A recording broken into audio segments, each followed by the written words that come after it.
Alright, so we're back with Feral, issue number 17 from Image Comics. And if you thought the zombie apocalypse for cats couldn't get any more intense, well, you'd be wrong. We're now adding soap opera drama, zombie cat hordes, and a dog ripping someone's throat out. So basically Disney's The Lion King, but directed by George Romero. In this issue, the bad kind gets unleashed inside Pet City, and chaos happens.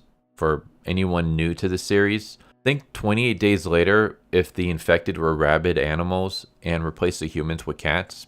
Yeah, that's pretty much what the series is. So, quick recap on the last issue. Lord broke the rules, he got sentenced to death, and Elsie and her crew bust him out. Problem is, they get caught during the escape, and in a last-ditch move to escape execution, Elsie opens the front door and lets the bad kind inside. So we're basically jumping out of the frying pan and into the fire here.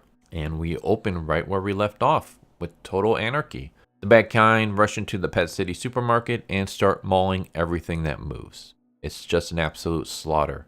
And in the middle of it all, we have our cast of deeply, deeply flawed felines trying to survive. So Gigi tells her kins, we'll wait it out in the cubbies, which, yeah, solid plan, I guess. Let's hide in a confined space while a bunch of infected monsters roam free. What could go wrong? Elsie tries to tell her it's a terrible idea, but before she can finish her sentence, Gigi interrupts her and tells her off, calls her disloyal, and tells her not to talk to her. So yeah, we got this dumb soap opera subplot still going between Elsie, Gigi, and Lucky. Gigi is, to put it mildly, the worst. She's still furious at Elsie for hooking up with Lucky, which, fair, I guess. But she's completely giving Lucky a pass, which makes zero sense. He's the one who actually cheated. The whole love triangle subplot has always felt a bit forced to me. It's a little weird seeing cats engaging in full-on human relationship drama. The story already had a perfect reason for their tension. Gigi believes Elsie is recklessly endangering her kins. They could have just stuck with that. But no, we've got to have the cat cheating arc. So we've had cannibal cats and zombie animals. Did we really need horny cats as well? Who asked for that? Like, I don't want 50 Shades of Fur in the middle of my horror comic. But whatever. So yeah, Gigi's throwing a tantrum. Lucky smacks some sense into her, literally, and says they can't just wait this chaos out. Meanwhile, Helena and her cult are hiding up on a shelf, trying to figure out what to do, when Helena comes up with an idea. And her brilliant plan? Have her loyal enforcer William go down and tell the zombie horde to leave. Which, to me, just sounds like a fancy way of saying go get yourself in. Nico is like, no, that's a terrible idea, but Helene doesn't listen. So William jumps down, walks up to the infected, and basically tries to talk to them. And spoiler alert, it doesn't work. They immediately dogpile him, or I should say catpile him, and eat him alive. This scene honestly got a chuckle out of me, not because of the violence, but just because it was so predictable. It was a darn award moment of sheer unmitigated stupidity. And it was a perfect way to show that the old rules of this society are not just broken, they're utterly useless in the face of a real threat. So while everyone's watching William become cat chow, Gigi decides this is the perfect time to rush to the cubbies. But it turns out she's led her kins right into a trap. As she opens the door leading to the cubbies, she discovers the bad kind are already in there. So she tries to double back, but now there's zombies behind her too. So Gigi and her kins are surrounded. And honestly, I was kind of rooting for karma here. You make dumb decisions, you get dumb prizes. But just when it looks like Gigi's stubbornness is about to get her entire family killed, the true hero of this series descends from the rafters like an avenging angel. My boy, Ghost. This absolute unit of a cat who has been the silent, competent backbone of this story goes full Rambo on the infected. He carves a path through the bad kind, clawing, biting, making space for Gigi and her kins to escape.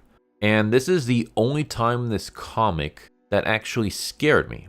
Not because it was horrifying or anything like that, but because I thought Ghost was going to die saving Gigi. And I just thought if this magnificent beast died for Gigi's stupid, boneheaded decision, I was going to riot. Thankfully, Ghost survives, and he's completely unscathed. King behavior. You're my boy, Ghost. So yeah, Gigi makes it back to Elsie's group, tail between her legs. Lucky immediately mocks her by saying, "Oh, look who's back. How'd that escape plan go?" And Gigi, for once in her life, admits that she was wrong. So maybe we got a little bit of progress here. Elsie tells them they need to move up to the higher shelves. There's a better vantage point and it's safer from the bad kind. But Mother Helena, watching from above, declares that Elsie's group will serve as a distraction. She basically tells them, "Your purpose is down there, feed for the monsters." And of course, Lucky and Gigi don't accept that, so they start climbing the shelves anyways. But Helena's group tackles them off. And it looks like it's the end until Lucky calls for his boy Moosh. And this just absolute monster of a canine rushes in, and in a moment of cathartic, brutal justice, he tackles Helena and literally rips her throat out. It's a visceral, bloody end for the big bad, and it's incredibly satisfying. Then, like a legend, he starts barking at the infected, and they actually freak out and run off. And who shows up to help him? My boy Ghost. Still alive, still flawless, without a single scratch. The true goats of this comic, a dog and a cat teaming up to save the day. But once the dust settles, Lucky tells Elsie to close the doors. She does, and the immediate threat is gone. The doors are sealed. You'd think we'd get a happy ending, a new, better beginning for the survivors. But this is feral. Nothing is ever that simple. So Lucky declares that Pet City is under new management. Gigi, finally showing a glimmer of sense, says, "We're not cannibals. We're obviously going to change that part," which was referring to Helena's whole practice of eatingkins. But that's when Lucky drops just this absolute villain line. He says, "You don't understand. They got a perfect setup. We're not going to change a damn thing. The only difference is now I'm in charge." So, yeah. Looks like Lucky isn't exactly the big hero he's been portrayed to be, which wasn't too big of a surprise. I always figured there was something shady about this dude. I just never expected him to become a tyrant and continue on Helena's horrific system. So does that mean he plans to turn Elsie and Gigi into breeding stock? Is he just going to continue the cycle of violence and cannibalism? Anyways, it's a horrifying but brilliant twist to end the issue on. So yeah, things are getting even crazier and feral. This issue is pure chaos in the best way. It was less talky than usual, more just cats getting shredded left and right. And honestly, I'm not complaining. The pacing felt great. Art's as good as ever. It's got the Disney movie look, but with a dark twist to it. Every page kind of looks like someone took the Aristocats and said, "Okay, but what if they ate each other?" But I will say that Gigi's starting to get on my nerves. She's climbing the ranks of characters I wouldn't mind seeing get turned into a fur rug. She's not quite at Lord's level of hate yet, but she's getting close. Meanwhile, Ghost continues to be the best character in this book. He's smart, he's brave, he doesn't get caught up in all the drama. He's just pure feline excellence. He's my boy. And Lucky, well, this dude's starting to feel like a villain in the making. I mean, that last line, that's not leadership, that's dictatorship energy.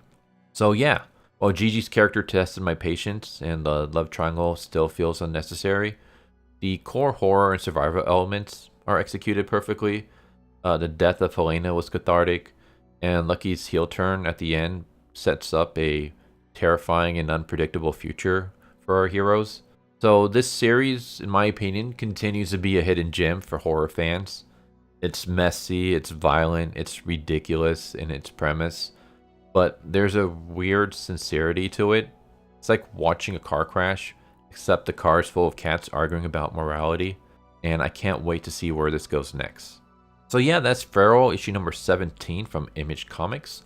Let me know what you thought in the comments down below, and who do you think is more annoying, Lord or Gigi? Let me know. But I hope you enjoyed the video, and I hope to see you next time. Take care. Later. Thank you for watching my video. I hope you enjoyed it. If you didn't, I still want to thank you for watching it this far, and I hope the next one is more to your liking. With that said, thank you once again, and I hope you guys and gals have a good one. Later.